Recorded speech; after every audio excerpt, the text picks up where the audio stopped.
गणपत साहब, मैंने black board पे शब्द लिखा इलेक्ट्रिसिटी। पूरा समाज यहाँ बैठा हुआ इंटेलिजेंट समाज मुझे बता दे इसमें कोई हंसने की बात थी क्या? एक बच्चा तुतलाता था, अटकता था। भविष्य मैंने उससे पूछा, बता बेटा क्या लिखा हुआ है? बच्चों के मनोविज्ञान की एक छोटी सी कविता सुनाने की कोशिश करता हूँ। मैंने कहा क्या लिखा हुआ है? वो बच्चा तुतलाता हुआ बोला, मास्टर जी इलेक्ट्रिसिटी। और मैंने कहा फ्यूज बल्ब है, इसको बोलना नहीं आता। मैंने कहा तेरी मम्मी को भेज। 3 दिन बाद उसकी मम्मी आई, मास्टर जी क्या हो गया? मैंने कहा आपका बच्चा इलेक्ट्रिसिटी को इलेक्ट्रिसिटी बोलता है, पूरी क्लास हंसती, अच्छा नहीं लगता?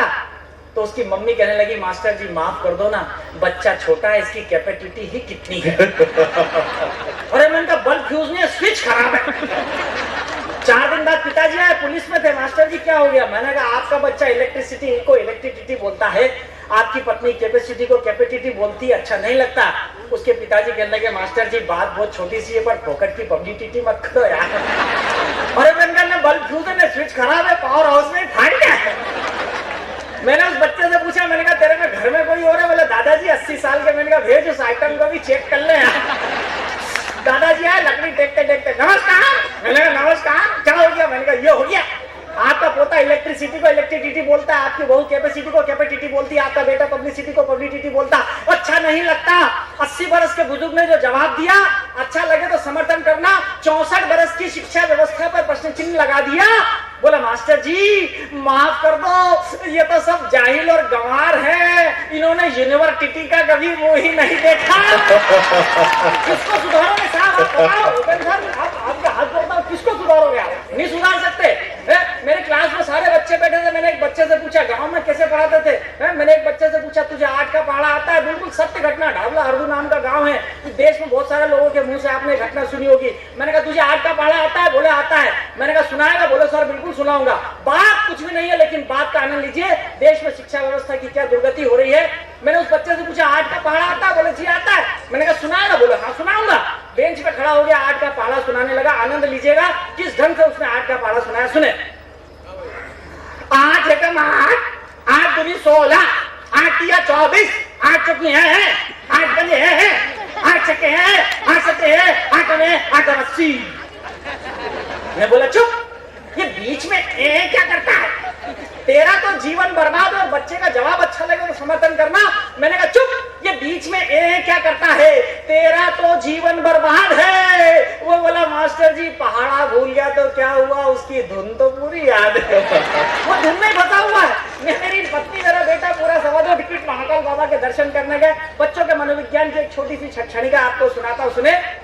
कि बेटे ने कहा डैडी आज पहले दर्शन करने मैं जाऊंगा, एक अठन्नी 2 भगवान जी को चढ़ाऊंगा। मैंने उसको 1 नहीं 2 अठन्नियां दी। मैंने उसको 1 नहीं 2 अठन्नियां दी, साथ में हिदायत भी दी कि बेटा 1 अठन्नी भगवान जी को चढ़ाना, दूसरी वाली अठन्नी से अपने लिए गुब्बारे खरीद कर लाना। बेटे ने कहा डैडी आप टेंशन मत पालो, मंदिर के बाहर खड़े हो जाओ, मेरे सैंडल संभालो, मुझे सब पता है। 1 अठन्नी भगवान जी को चढ़ाऊंगा, दूसरी वाली अठन्नी से अपने लिए गुब्बारे खरीद कर लाऊंगा। ये कहकर बेटे ने दोनों अठन्नियां अपनी हथेली में दबाई।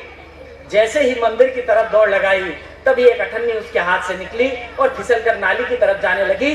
तब उस बच्चे के दिमाग में पता नहीं कौन सी बात जगी, फौरन मंदिर की तरफ हाथ उठाया, जोर से चिल्लाया, भगवान बात सच्ची और सही कह रहा हूँ, बचा सको तो बचा लो, तुम्हारी वाली अठन्नी नाली में जा रही है, बचाना हो तो बचा लो। Thank you. ताली बजाओ। तुम्हें 1 मिनट का समय लगेगा दिनेश, उनकी तैयारी होगी। वो कहने वाला जिसका सम्मान होना होता है। शैलेश जी हरिओम जी ने पूरे देश में घूम घूम के काव्य पाठ किया है। आज अखिल भारतीय बंसाली समाज के मंच पर पूरा देश यहाँ पर इकट्ठा है। देश के कोने कोने से बंसाली आए हैं। अखिल भारतीय बंसाली समाज आपका अभिनंदन करना चाहता है। जोधपुर का लाडला मारवाड़ की शान, जोधपुर का लाडला मारवाड़ की शान, और शब्दों में न पूरी हो सकती इनकी पहचान है। इनकी पहचान तारक मेहता उल्टा चश्मा, और टेलीविजन की दुनिया में कर दिया करिश्मा। कहत कवि प्रमोद हमने अभिमान है ओढ़ा, कहत कवि प्रमोद हमने अभिमान है ओढ़ा, और गौरव से करते हैं स्वागत। ये है शैलेश लोढ़ा, जोरदार तालियों के साथ अभिनंदन करें। मैं निवेदन करता हूँ श्रीमान शांतिराज सर बंसाली से कृपया मंच पर पधारे। बक्सा के नाम से आप जाने जाते हैं, मंच पर पधारे और अखिल भारतीय बंसाली समाज के इस भव्य मंच पर शैलेश जी लोढ़ा का यहाँ पर स्वागत करें, अभिनंदन करें। और एक बार आप सभी से निवेदन, जोरदार तालियां इस महान व्यक्तित्व के लिए। बेटा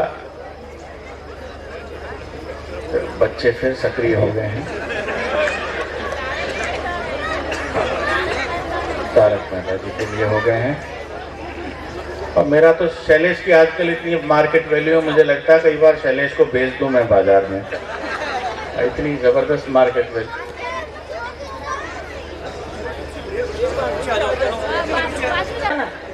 चलो ये चलना है। हाँ खींचो, नहीं चलना दो, क्योंकि श्रद्धे की लोकप्रियता इतनी ज्यादा है। सच मानिए उनके साहब, बच्चों के माता पिता भी यही हैं। नहीं अच्छा, अमीयस्तो। हाँ, मैं एक बहुत महत्वपूर्ण व्यक्तित्व को इस मंच पर आमंत्रण करने के लिए यहाँ अवतरित हुआ हूँ। बच्चे लोग 2 मिनट के लिए, अब तो 2 मिनट बैठ जाओ ना। देखो सर बोल रहे हैं ना, बैठ जाओ। आप सर की क्लास में हो ना सर? हाँ बैठ जाओ। हाँ बैठ जाओ बेटा, तुम्हें अंजलि भाभी की कसम, बबीता जी की कसम, बैठ जाओ। भाई साहब बोल रहे हैं बबीता की कसम दोगे तो आप खड़े हो जाएंगे। मैं बहुत जिम्मेदारी के काम के लिए खड़ा हूँ। हंसना हंसाना बहुत जरूरी है साहब। किसी ने क्या ठीक कहा है, क्या खूब कहा है कि मुस्कुराओ की जिंदगी लौटे, रेत की तह पर नमी लौटे। मुस्कुराओ की जिंदगी लौटे, रेत की तह पर नमी लौटे। ओंठ पर जम गए हैं सन्नाटे, कुछ किया जाए कि हंसी लौटे। आपके चेहरे पर हंसी लाने के लिए, आपके चेहरे पर मुस्कुराहट लाने के लिए मैं बहुत जिम्मेदार, थोड़ा सी व्यवस्थित हो जाए। 1 मिनट के अंदर मैं 2-3 मिनट में अपनी क्रम बना रहा हूँ। 1 मिनट का क्रम बनाता हूँ, उसके बाद मैं देश के सुनाम धन्य हास्य रंग के बहुत बड़े हस्ताक्षर को यहाँ आमंत्रित करने के लिए खड़ा हुआ हूँ।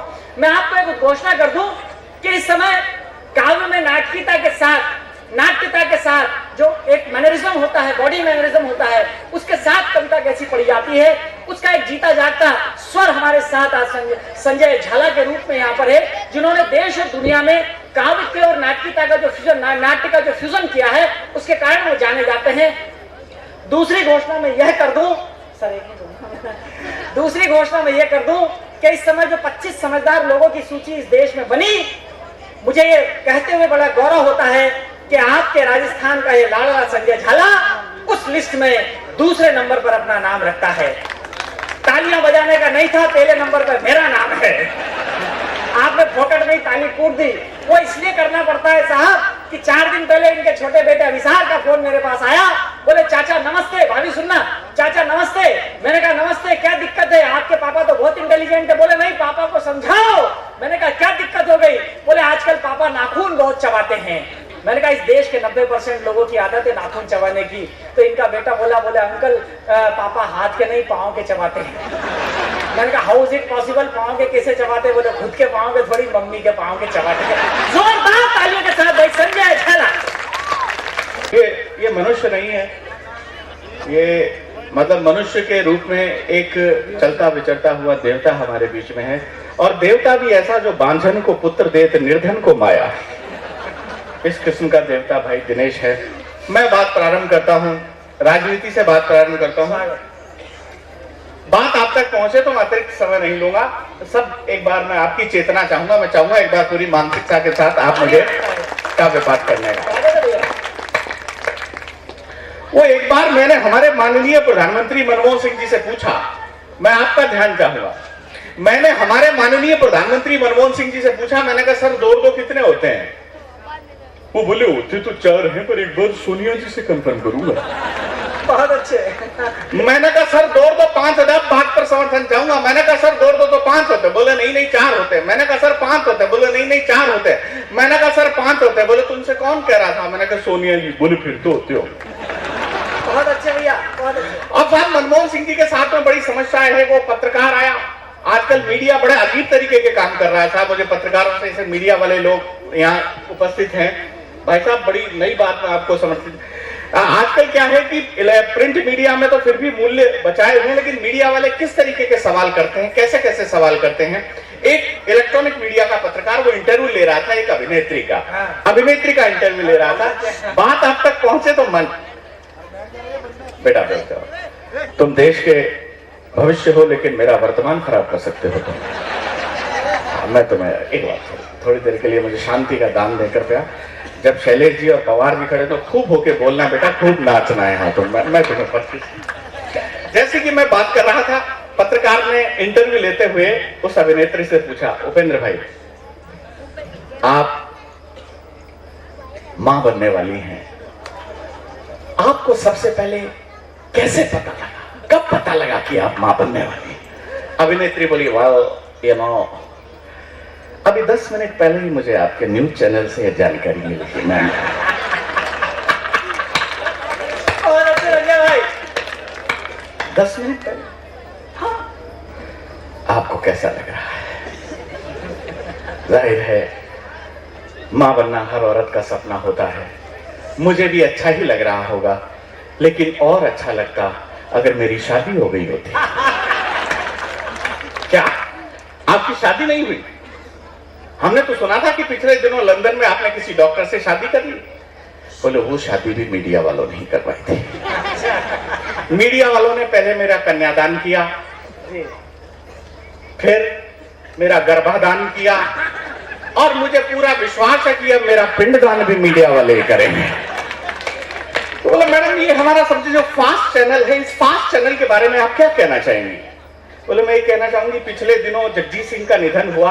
बात पर एक एक श्रोता का मन चाहूंगा, बिल्कुल मंच के लिए नहीं बात कर रहा हूं। पिछले दिनों जगजीत सिंह का निधन हुआ, आपके रिपोर्टर ने खबर चलाई, इस पर रिपोर्टर को सरे बाजार लोगों ने घसीटा, बहुत पीटा। बोले क्यों, सदमे में? बोले सदमे में नहीं, सबसे फास्ट होने के चक्कर में एक दिन पहले चला दी थी निधन की खबर। और बोले आप क्या कहना चाहेंगी हमारे चैनल के बारे में, इलेक्ट्रॉनिक मीडिया के बारे में? अब मैं जो बात कहना चाहता हूं मित्रों, आप तक पहुंचे तो आपका मन चाहूंगा। ये मीडिया जब हम रोटी की बात करते हैं तो हमें विश्व सुंदरी की शादी का कवरेज दिखाता है, हम जब पानी की बात करते हैं तो हमें कोको कोला के विज्ञापन दिखाता है, जब हम कपड़े की बात करते हैं तो सानिया मिर्जा की स्कर्ट पर बहस छेड़ देता है। उस मीडिया के लिए अभिनेत्री जवाब देती है कि इस मीडिया में आजकल ऐसे ऐसे लोग आ रहे हैं जो शिवाजी को हल्दी घाटी में और राणा प्रताप को पानीपत में लड़ा रहे हैं।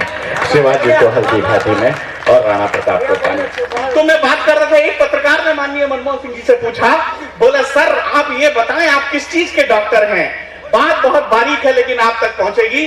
बोला सर आप ये बताएं आप किस चीज के डॉक्टर हैं? मनमोहन सिंह जी बोले, भाई डॉक्टर तो मैं अर्थशास्त्र का हूं, लेकिन जब से गठबंधन सरकार चला रहा हूं अपने आप को जानवरों का डॉक्टर समझ। ताली वाली बजाते रहो आप लोगों ने मिला।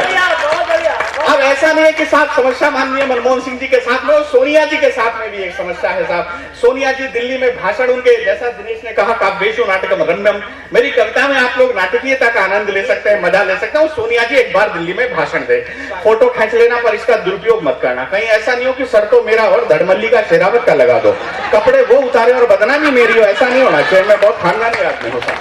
मैं बात कर रहा था, सोनिया जी एक बार दिल्ली में भाषण दी थी, उनके भाषण का आप लोग आनंद लें और मुझे तालियों से बताकर मेरी माताओं बहनें आपको भी अच्छा लगे तो सोनिया जी के सम्मान में आपकी तालियां। सोनिया जी का भाषण, स्वागत। बैठ जाओ मेरे, अरे बैठ जाओ बेटा, बैठ जाओ, बैठ जाओ। हमें सबसे पहले तो इन बच्चों को रोकना होगा, हमें सांप्रदायिकता के तूफानों का जमकर मुकाबला करना होगा। क्या बात है? हमें इन तूफानों को रोकना होगा। इतने में उनका सेक्रेटरी घोषणा करता है, बोले सभा कैंसिल की जाती है। अब बात का मजा लेना साहब, लोगों ने कहा सभा क्यों कैंसिल कर दी? बात तो बहुत अच्छी थी। बोले कुछ नहीं यार, भाषण का पन्ना उड़ गया था। अभी वो दिल्ली में भाषण दे दी, भाषण बड़ा सीरियस था, लोग हंस रहे थे, मजा ले रहे थे। उन्होंने अपने सेक्रेटरी से कहा, सेक्रेटरी ये हमारा भाषण तो बहुत सीरियस, लेकिन ये लोग हमारे भाषण पे हंस क्यों रहे हैं? सेक्रेटरी ने कहा, मैडम कोई खास बात नहीं है, बस आपने रामनवमी का भाषण 26 जनवरी पे पढ़ दिया। अब इस बात पर तालियां उठे भरपूर। बोली हमारा भाषण तो आधे घंटे का था, ये 2.5 घंटे का कैसे हो गया? बोले कुछ नहीं, चारों फोटोकॉपियां साथ में लग गई थी। अब ऐसा नहीं कि साहब समस्या माननीय मनमोहन सिंह सोनिया जी के साथ में, और राहुल गांधी आजकल साहब दलितों के घर में खाना खा रहे हैं, और राहुल गांधी की वो स्थिति है, बात अगर नहीं कहने का प्रयास किया हो तो मंच का ध्यान चाहूंगा, राहुल गांधी की वो स्थिति है जिस आदमी में जिस उम्र में उसके हाथ में प्रेम पत्र होने चाहिए, उसी उम्र में सोनिया जी ने कांग्रेस का घोषणा पत्र पकड़ा दिया। और इस बात पर उठे पूरे सदन का ध्यान, जिस उम्र में उसको रानी मुखर्जी से बात करनी पड़ रही है, उस उम्र में उसको प्रणब मुखर्जी से बात करनी पड़ रही है। क्या बात है सर, ये राहुल गांधी के। हाँ, अब हमारे अडवाणी देखो रथ यात्रा लेके निकलेंगे, समस्या है साहब। मैंने पूछा उनके घर फोन लगा के, मैंने कहा भाई साहब, इवनिंग में मैंने फोन किया, मैंने कहा माननीय अडवाणी जी हैं क्या? तो नौकर बोला वो इवनिंग में रथ लेकर मॉर्निंग वॉक के लिए चले जाते हैं। अडवाणी जी की पोजीशन, मुझे लालू जी की बात याद आती है। अभी पिछले दिनों सोनिया जी ने कर दिया अटल जी को फोन। जी जी, नमस्कार अटल जी, आजकल कैसा चल रहा है, टाइम कैसे पास हो रहा है? तो माननीय वाजपेयी जी अपनी काव्यात्मक शैली में जवाब देते हैं कि वो टाइम कैसे पास कर रहे हैं। मैंने उनकी एक कविता का प्रयोग अपनी इस कविता के अंत में किया। आपको लगे कि वाजपेयी जी की वो कविता है, उसका ठीक प्रयोग हो गया हो तो पूरे मन से मुझे आशीर्वाद दें। संक्षिप्त सी रचना में आपको सुनाऊंगा। माननीय वाजपेयी जी बोले, सोनिया जी,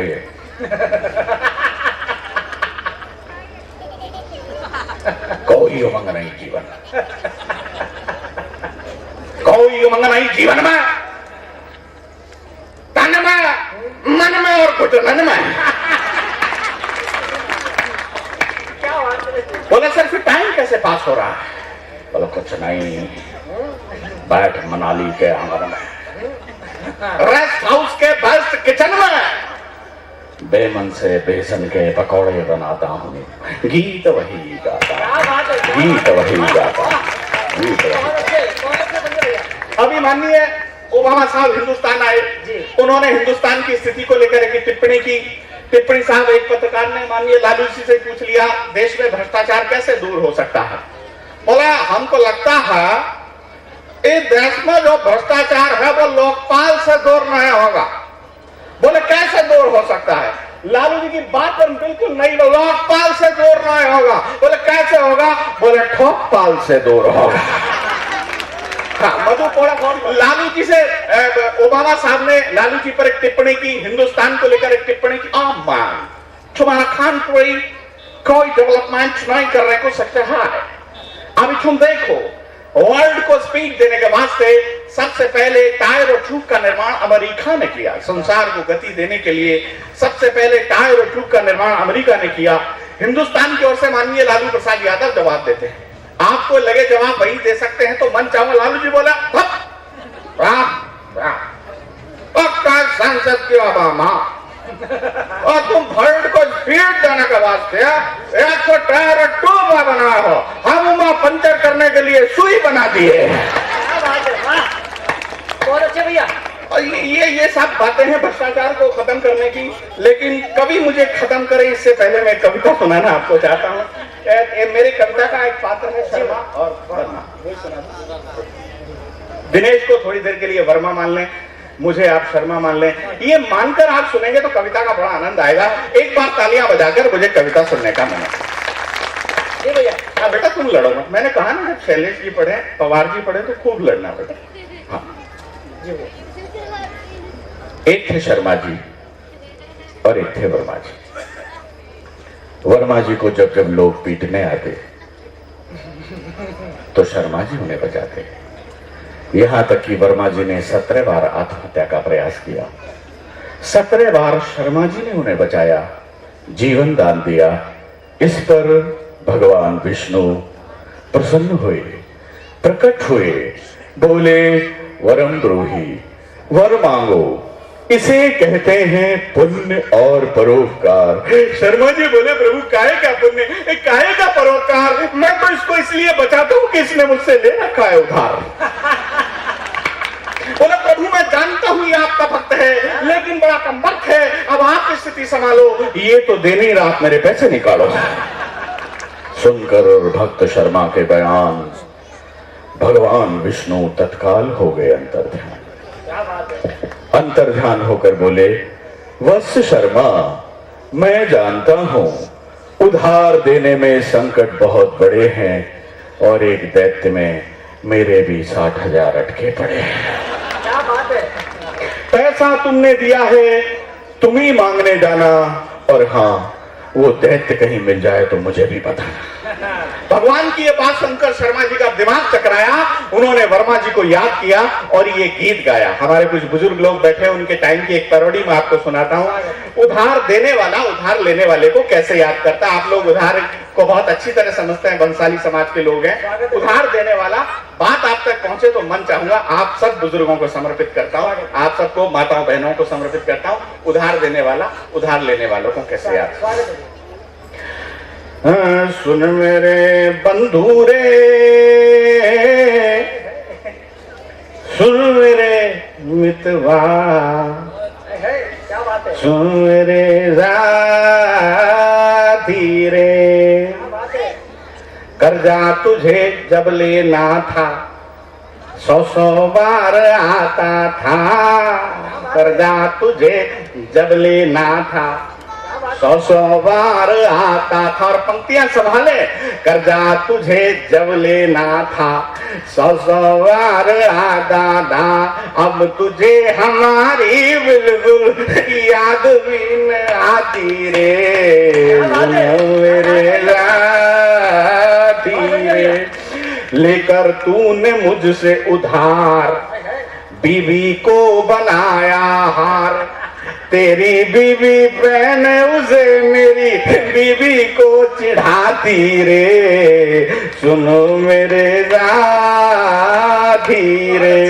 उधर उधर उधर एक घटना ने खुद भगवान विष्णु को हिला दिया। उन्होंने शेषनाग की गारंटी पे देवताओं के बैंक मैनेजर कुबेर से भारत के कुछ भिखारियों को उधार दिलवा दिया।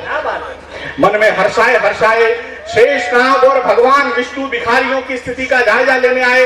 तभी शेषनाग ने देखा सामने से आ रहा था एक भिखारी, बहुत हाई प्रोफाइल। उसके एक हाथ में कटोरा था, दूसरे में मोबाइल। शेषनाग बोले वाह प्रभु, भिखारियों का पोजीशन इतना साउंड, वाह।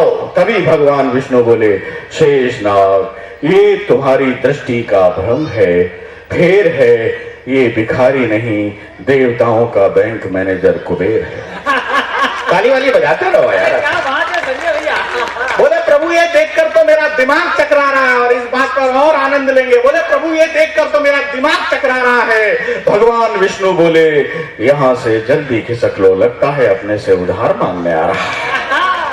तभी अचानक नारद जी का प्रवेश हुआ। नारद जी ने भगवान विष्णु के पैरों को छुआ।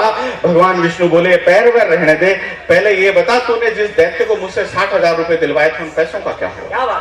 बोले प्रभु बहुत बुरा हुआ, आपसे भी कई दैत्य लोगों ने उधार लिया होगा। भगवान विष्णु से दैत्य उधार लेकर क्या करता है, बिल्कुल नया प्रयोग उल्लास के साथ कि प्राप्तम उधारम 60,000 दैत्यम खरीदम सेकंड हैंड कारम। बहुधा च पीतम रिपीतम किंतु न लेतम एकम डकारम। ऋणम गृहीत्वा पीत्वा च बियर मम समक्षे कृत्वा च चीयर। दिल्ली कैंटे च रेस्टोरेंटे च गटकन्ति मुर्गम विदाउट मम फियरम। ओम ह्रीं क्लीं एतत्प्रकाराणि तत्त्वानि स्वाहा। ऋणं दत्त्वा न पुनः दत्त्वा एतत्प्रकाराणि गुप्तत्वानि स्वाहा। वर्मा टाइप शर्मा टाइप दैत्यम टाइप चीटिंग बाधानि नरकम गत्वानि स्वाहा स्वाहा स्वाहा। और लीजिए मित्रों, एक बार जोरदार तालियां आप बजा दीजिए डॉक्टर विष्णु सक्सेना के लिए। मैं उन्हें बहुत सम्मान के साथ आमंत्रित करना चाहता हूं और इन 4 पंक्तियों के साथ अपने होठों पर सजाना चाहता हूं। वो पंक्तियों परिचय का मोहताज नहीं है, अपने होठों पर सजाना चाहता हूं। आ तुझे मैं गुनगुनाना चाहता हूं। छा रहा है सारी बस्ती में अंधेरा, रोशनी को घर जलाना चाहता हूं। और चले आओ डॉक्टर विष्णु सक्सेना, अब मैं आपको बुलाना चाहता हूं। गीतों के उस राजकुमार को, उस सम्राट को मैं बुलाना चाहता हूं जो आपको आह्लादित करेगा, आपको ऊर्जा प्रदान करेगा। आपकी जोरदार करकल ध्वनियों के बीच मैं आमंत्रित करना चाहूंगा डॉक्टर विष्णु सक्सेना, जो इतने मीठे गीत लिखते हैं कि उनके गीतों को सुनकर कई जानवरों को डायबिटीज हो गई है। जोरदार तालियों के साथ डॉक्टर विष्णु सक्सेना। आप इन बच्चों को सारी कार्रवाई करना है।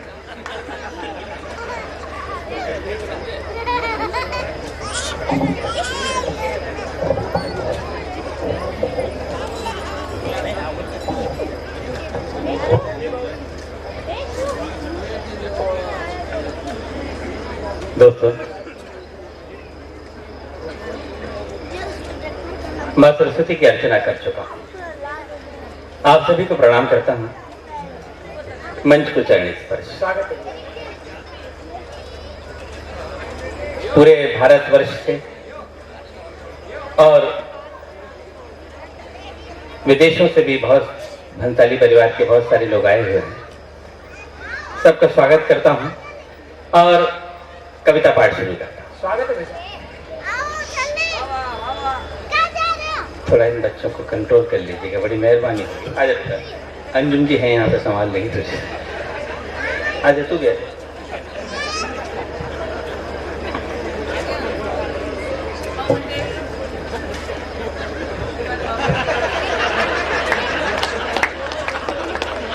दीदी कह रही मामा जी काव्य पाठ कर रहे बेटा, चुपचाप बैठ। हाँ तो क्या हो गया, मामा जी बन सकता हूँ। फूफा जी से चल जाएगा, दिन में रात में यही गिलाते हैं। उतर जा बेटा, जा।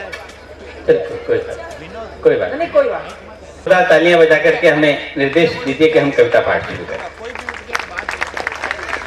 और कम लोग हैं, तालियां कम आनी चाहिए थी, आपने बहुत ज्यादा तालियां बजा दी। एक बात बताइए और उपस्थिति बताइएगा कि आप लोग बहुत सारे लोग जान बैठे। जमीन जल रही है फिर भी चल रहा हूं मैं। क्या बात है। जमीन जल रही है फिर भी चल रहा हूं मैं। खिदा का वक्त है और फूल फल रहा हूं मैं। क्या बात है।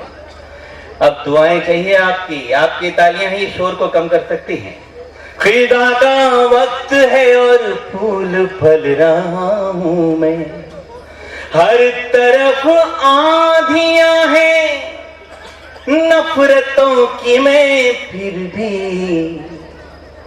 हर तरफ आंधियां हैं नफरतों की, मैं फिर भी दिया हूं प्यार का हिम्मत से जल रहा हूं। क्या बात है विष्णु भैया।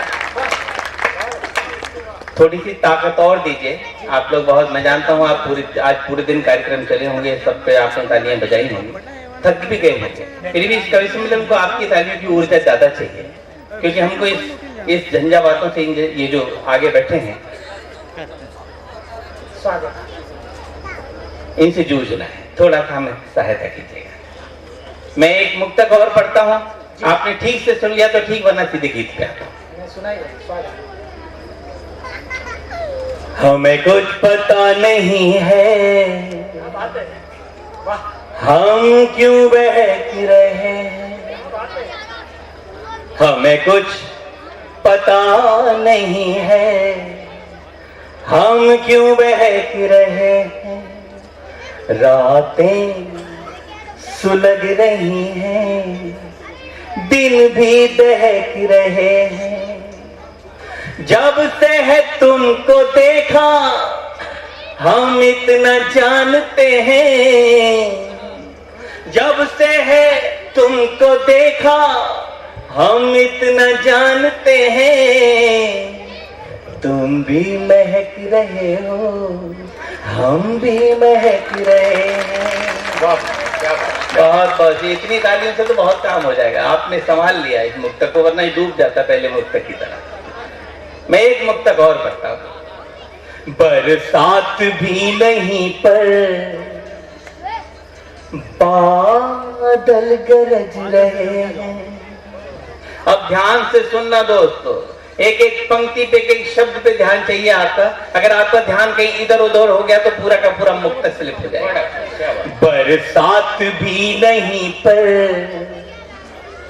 बादल गरज रहे हैं।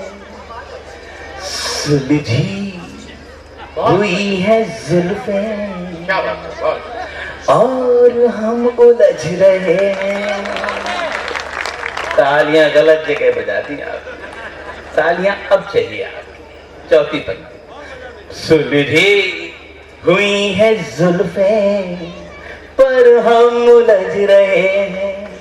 मदमस्त एक भौरा क्या चाहता कली से, मधुमत एक भौरा क्या चाहता कली से। तुम भी समझ रहे हो, हम भी समझ रहे हैं। बहुत बहुत शुक्रिया आपका, बहुत कृपा की आपने। मैं एक मुक्तक और पढ़ता हूं दोस्तों, और उसके बाद फिर गीत पे आता हूं। बहुत प्यारा मुक्तक, बहुत हसीन सपने आंखों में पल रहे हैं। संवेदनाओं से जुड़ी हुई पंक्तियां आपको सौंपता हूं। आप बहुत दूर दूर से आए हैं, इसलिए खास तौर से सुनाना चाहता हूं आपको।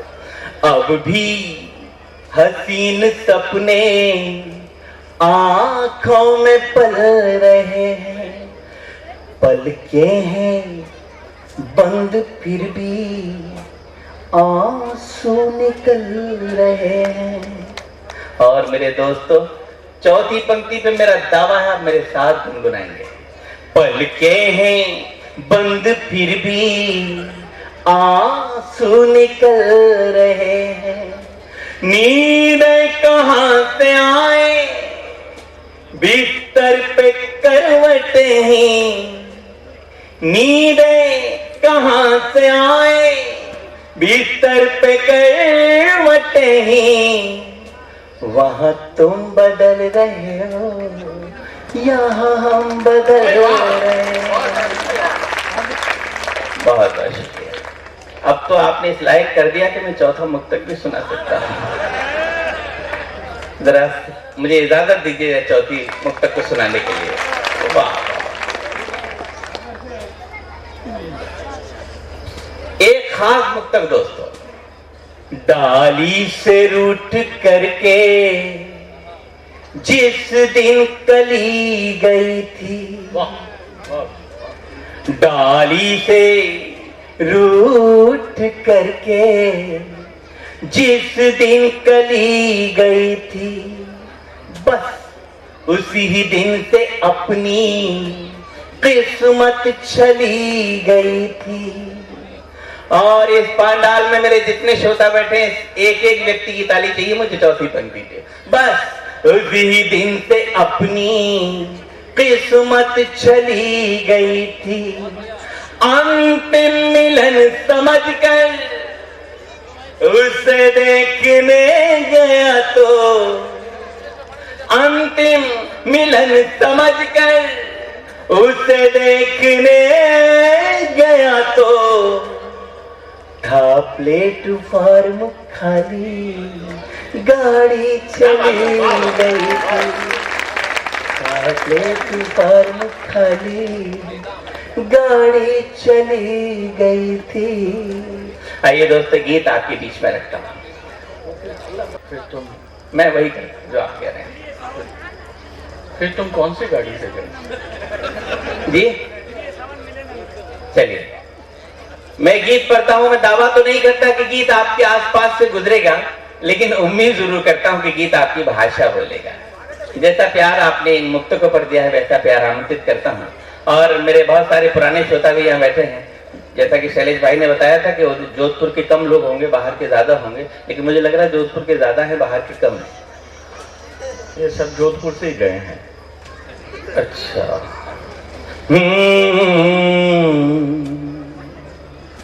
रेत पर नाम लिखने से क्या फायदा, रेत पर नाम लिखने से क्या फायदा, एक आई लहर कुछ बचेगा नहीं।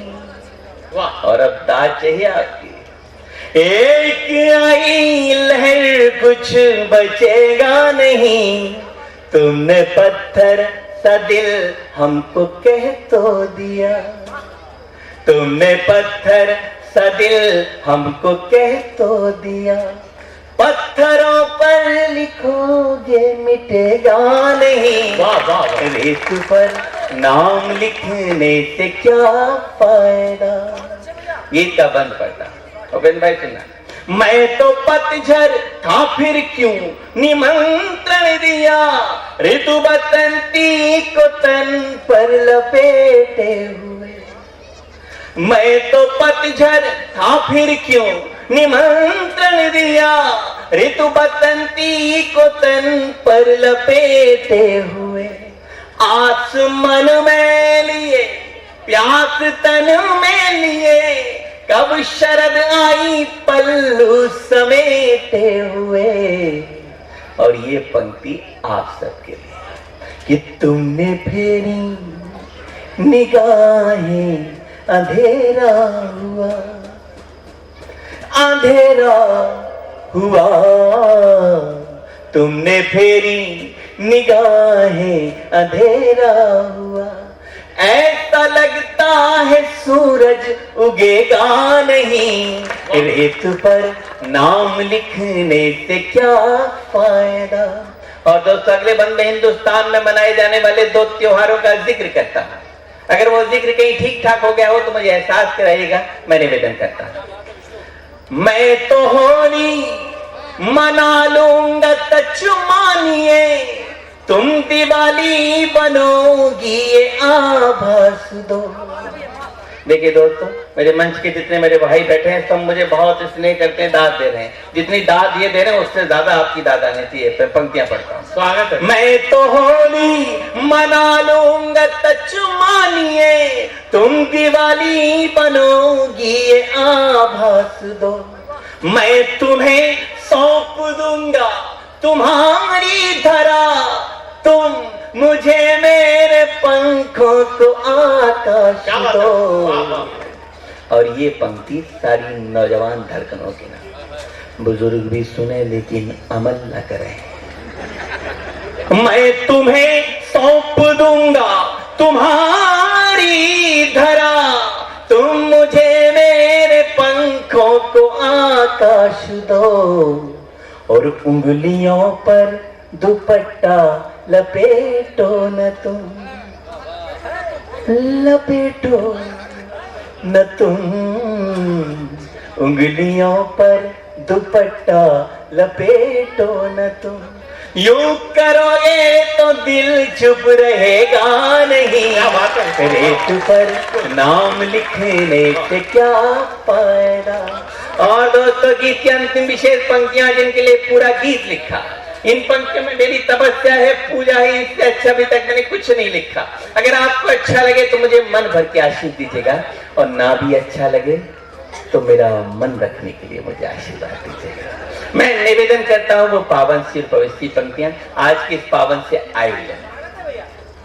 आंख खोली तो तुम रुक्मिणी देखी, बंद की आंख तो राधिका तुम लगी।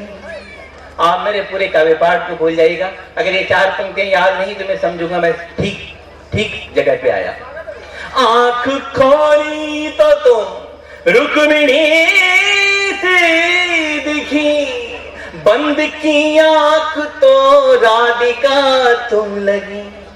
जब भी सोचा तुम्हें शांत एकांत में, मीराबाई थी एक साधिका तुम लगी।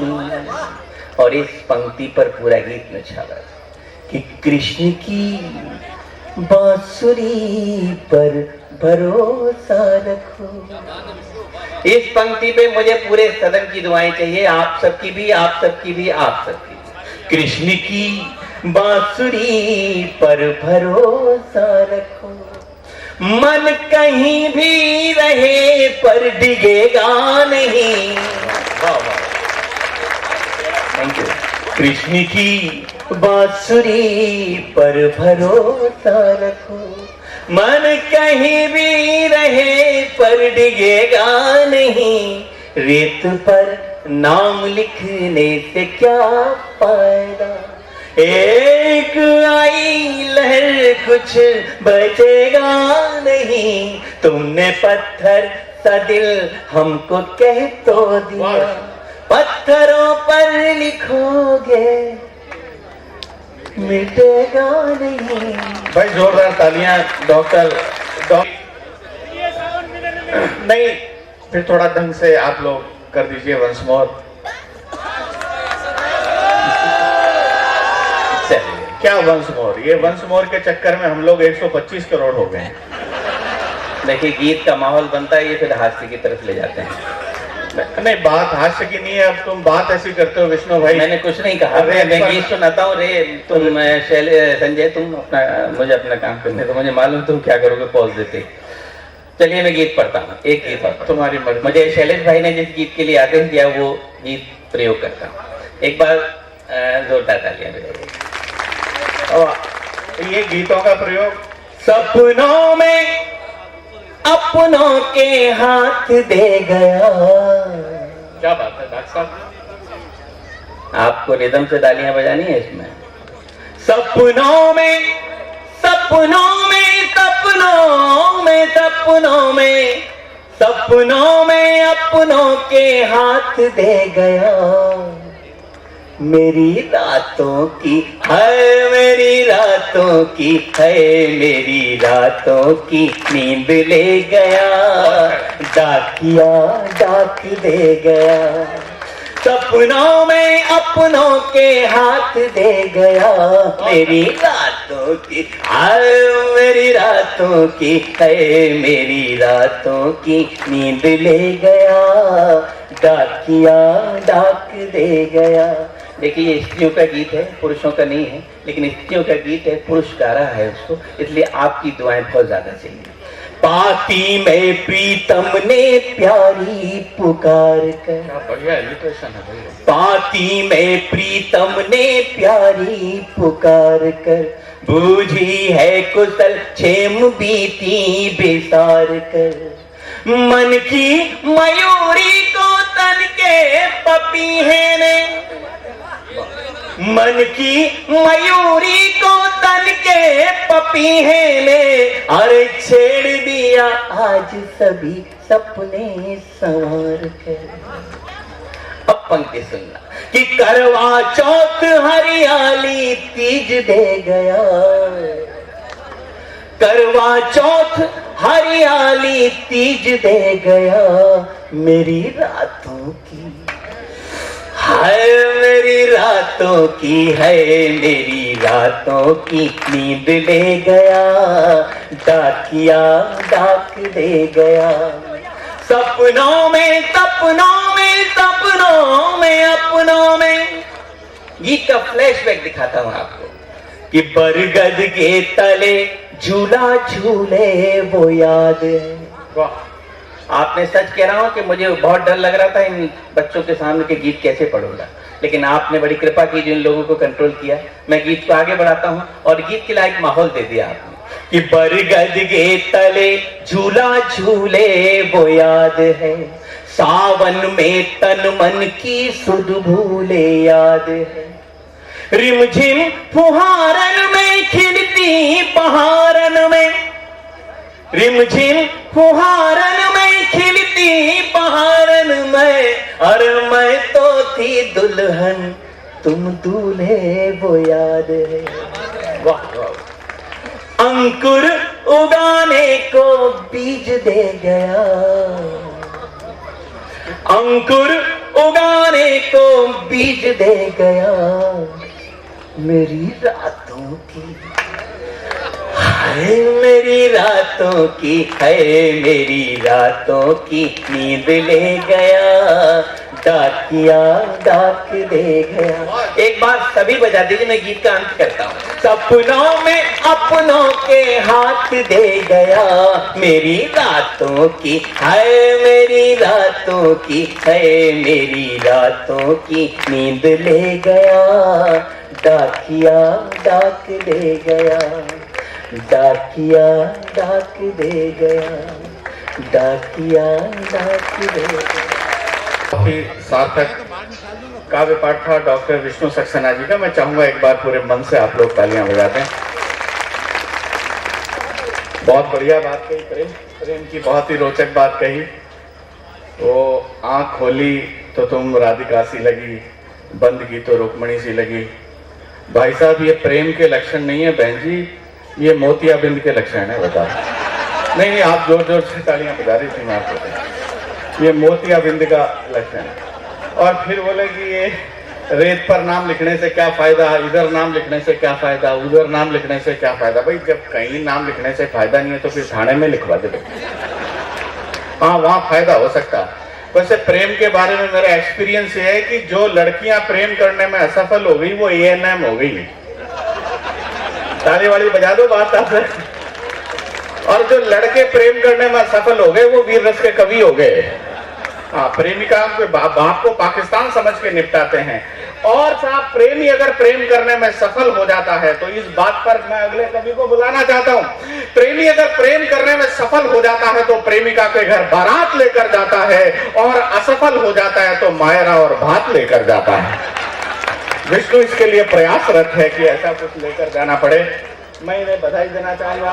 और अगले मैं जिस कवि को आमंत्रित करना चाहता हूं मित्रों, वो बहुत ही अवतारी पुरुष है, वो कवि नहीं है।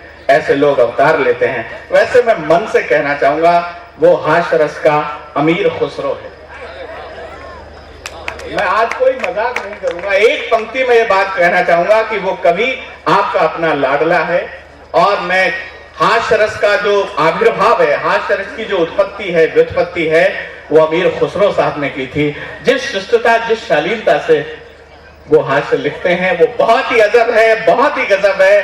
आपकी गजब तालियों के बीच में एक अजब व्यक्तित्व, आदरणीय आस करण अढल।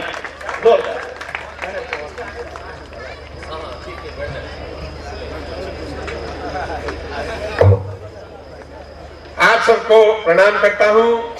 मेरे प्रणाम स्वीकार कीजिए।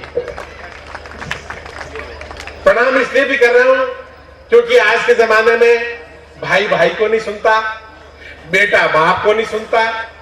ऐसे में इतनी देर तक बैठकर आप हमारी कविताएं सुन रहे हैं, इसलिए मैं आपको प्रणाम करता हूं। क्या बात, वाह। मैं आपका ज्यादा समय नहीं लूंगा, उतना ही समय लूंगा जितना समय मैं आपको दूंगा। वंस मोर कह के शर्मिंदा ना करें क्योंकि मैं विष्णु शर्मा की तरह इतना बेशर्म नहीं हुआ हूं।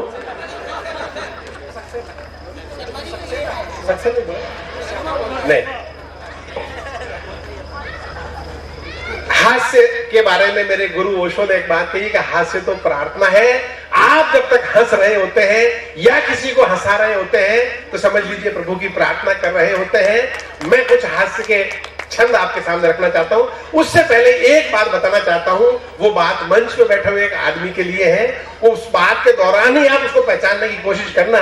मैं एक मंदिर में गया, मैंने देखा कि बहुत से लोग लाइन बना के बारी बारी से प्रसाद अपना भगवान को चढ़ा रहे हैं। जो आदमी सबसे आगे था उसने अपनी जेब से कुछ पैसे निकाले, अपने और भगवान के बीच में एक लकीर खींची और भगवान से कहा कि हे भगवान, मैं ये सारे पैसे फेंक रहा हूं। जो लकीर के उस तरफ गिर गए वो तुम्हारे, और जो इस तरफ रह गए वो मेरे। उस पट्टे ने इस तरकीब से पैसे फेंके कि कम पैसे भगवान की तरफ गिरे, ज्यादा पैसे उसकी अपनी तरफ गिरे। उसके बाद में वो विशेष आदमी खड़ा था, उसने अपनी जेब से बहुत से पैसे निकाले अपने और भगवान से कहा हे भगवान, तेरा मेरा क्या करना, मैं सारे पैसे ऊपर फेंकता हूं, जो ऊपर रह गए वो तुम्हारे। और साहब उस आदमी का नाम है शैलेश लोढ़ा। वो आजकल तारक मेहता बना हुआ है और बच्चों का मन मोह रखा है बच्चों से। और बच्चों के लिए खुशखबरी बताना चाहता हूं कि प्रोग्राम के बाद में शैलेश लोढ़ा जो सबको है वो आपको ऑटोग्राफ देंगे सामने अपने हाथ से। हाँ, इसलिए आप एक जगह बैठे रहे। सबसे पहले मैं 2-3 छंद सुनाना चाहता हूँ शुद्ध हास्य के। एक बहुत बड़ी जिम्मेदारी दी है मुझे इसने, मेरा नाम लेके अमीर खुसरो कह के 3 छंद सुनाना चाहता हूँ। और बात अच्छी लगे तो मुझे ये लगे कि साहब आपको हास्य की परख है। एक छंद सबसे पहले, महिलाएं भी यहाँ बहुत सी बैठी हुई हैं। मैंने देखा आजकल तो महिलाएं हैं वो पुरुषों के कंधे से कंधा मिलाकर आगे बढ़ रही है। पता नहीं किन पुरुषों के कंधे से कंधा मिलाकर आगे बढ़ रही है। मेरे कंधे को तो सौभाग्य अभी तक मिला नहीं। जिनके कंधों को सौभाग्य मिला बहुत बहुत बधाइयां। तालियां बजा के वातावरण बनाइए। कवि सम्मेलन में हमें 2 तरह के पारिश्रमिक मिलते हैं। एक वो पारिश्रमिक जो हमें एक लिफाफे के रूप में मिलता है, उसमें कुछ रुपए होते हैं। दूसरा पारिश्रमिक आपकी तालियां और आपके ठहाकों के रूप में हमें मिलता है। लिफाफे वाला जो पारिश्रमिक है वो तो एक दिन खर्च हो जाता है, लेकिन आपकी तालियां, आपके ठहाके जिंदगी भर हमारे साथ में चलते हैं और वही हमसे नई नई कविताएं लिखाते हैं। इसलिए जहां बात अच्छी लगे, मैं आपको तालियों के लिए बार बार कह नहीं पाऊंगा। मैं अभी विष्णु सक्सेना जितना बेशर्म नहीं हुआ हूं, इसलिए जहां ठीक लगे वहां पे मेरा पेमेंट कर दीजिएगा। एक छंद, एक बात तर्क या कुतर से कैसे सिद्ध की जाती है, एक छंद सुनिएगा। आपने देखा होगा कि दुनिया में हर व्यक्ति को पैसा, पकवान, प्रतिष्ठा और पत्नी, ये चारों चीजें अच्छी लगती हैं। गणपति जी, मैंने सिद्ध किया है कि चारों चीजें कब अच्छी नहीं लगती, पैसा, पकवान, प्रतिष्ठा और पत्नी। और बात सिद्ध हो जाए तो मुझे बताइएगा। पैसा बुरा लगता है मुझे तब जब पैसा रहता है साला किसी दूसरे के पास में। बुरे लगते हैं अच्छे अच्छे पैसा बुरा लगता है मुझे तब जब पैसा रहता है साला किसी दूसरे के पास में।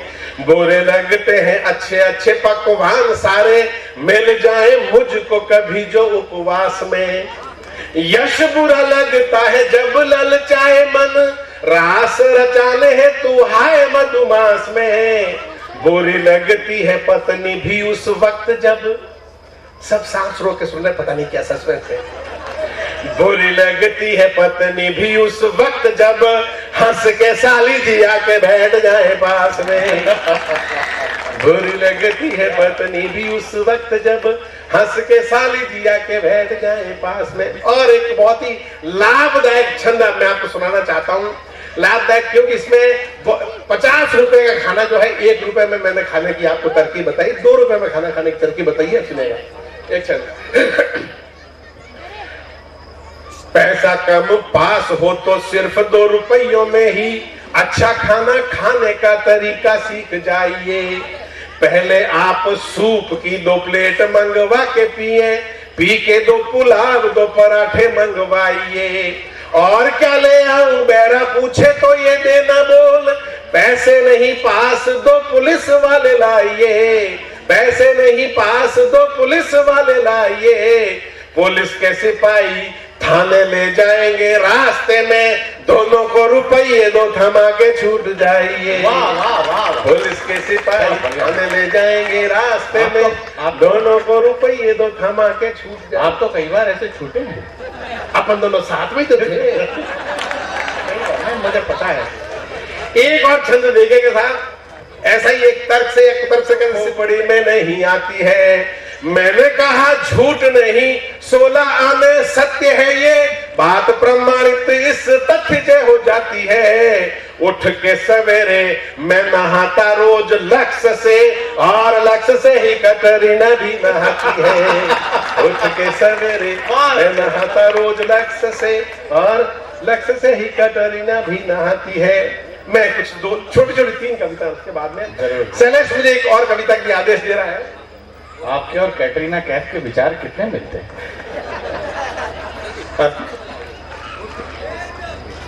शैलेश मुझे कविता के लिए आदेश दे रहे हैं, लेकिन मुझे लगता है कि मैं कुछ नया सुनाऊं तो कैसा रहेगा, नया ना?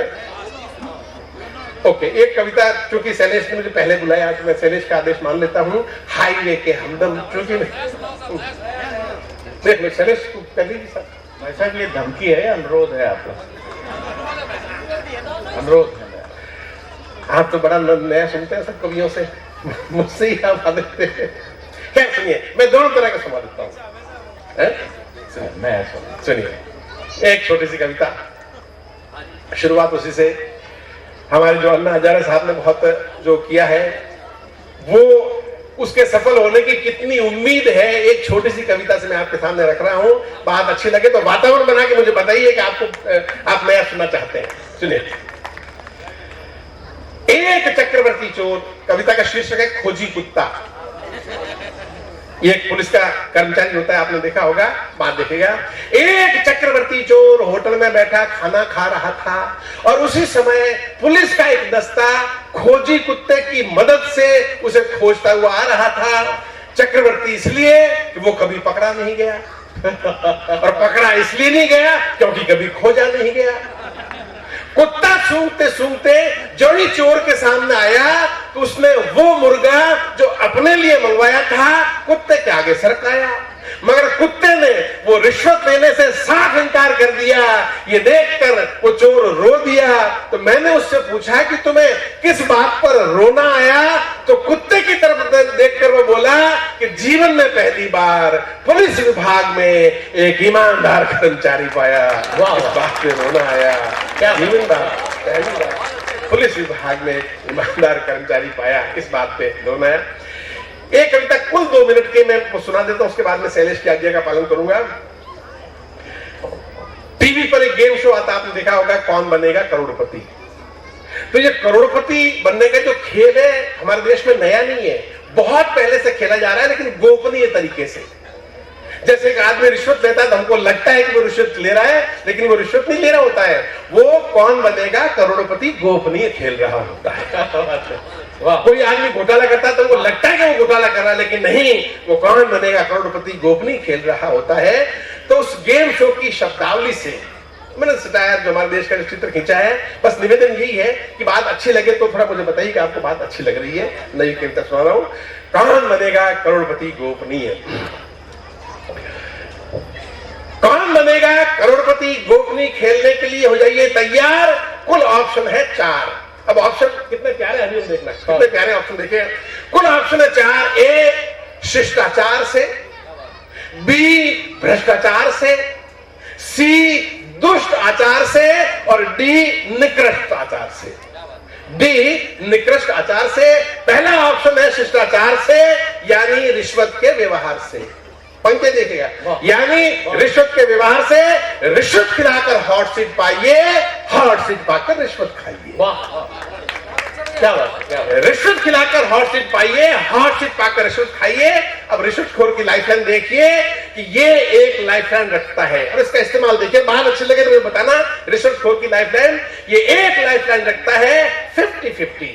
खेल के नियमों के मुताबिक जब ऊपर की कमाई करता है तो ऊपर वाले अफसर के साथ 50-50 का इस्तेमाल करना पड़ता है। वाह वाह वाह, क्या बात है टंजी, वाह। जब ऊपर की कमाई करता है तो ऊपर वाले अफसर के साथ 50-50 का इस्तेमाल करता है। दूसरा ऑप्शन है भ्रष्टाचार से, यानी घोटालों के विभिन्न प्रकार से। इस ऑप्शन से खेलने वाला पंक्ति देखेगा, इस ऑप्शन से खेलने वाला राजनीति के रास्ते हॉट सीट तक पहुंचता है।